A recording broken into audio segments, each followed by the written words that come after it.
నన్ను ఆపండి, నాకు కిడ్నీ రాయి ఏర్పడింది, నేను భయపడుతున్నాను, ఎవరో చెబుతున్నారు SWL చేయించుకుంటున్నాను, ఎవరో PCNL చేయించుకోమంటున్నారు, ఎవరో RIRS చేయించుకోమంటున్నారు. చూడండి, సింపుల్ గా ఒక మ్యాచ్ ఫాలో చేస్తాము.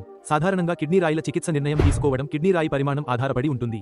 మీ రాయి పరిమాణం 20 నుంచి 25 mm లోపు ఉంటే మీరు 2 ఆప్షన్ల కోసం వెళ్ళవచ్చు. మొదటిది RIRS. ఇందులో మేము మూత్ర మార్గం ద్వారా సన్నని టెలిస్కోప్ తీసుకెళ్తాము మరియు సహజ మార్గం ద్వారా లేజర్తో అన్ని రాళ్లను పగలగొట్టి తీసివేస్తాము. ఇది ఒకసారి చేసే ప్రక్రియ. 20 mm నుండి 25 mm లోపు రాళ్ల కోసం దీనిని ఉపయోగిస్తారు. రెండవది సౌండ్ వేవ్ చికిత్స. ఇందులో సౌండ్ వేవ్ ఇచ్చి ఈ రాళ్లను పగలగొట్టి తీసివేస్తాము. మీ రాయి చాలా పెద్దదిగా మారితే 30 mm, 35 mm ఫోన్ పరిమాణం అయితే మీరు PCNL. ఇందులో మేము నడుము నుండి చేస్తాము. ఆ ప్రక్రియ వైపు వెళ్ళవచ్చు. ఎందుకంటే పెద్ద రాళ్లు సాధారణంగా లిథోట్రిప్సీ లేదా R ద్వారా బయటకు తీయడం కష్టం. కానీ PCNL అనేది పెద్ద రాళ్ల కోసం చేయబడుతుంది.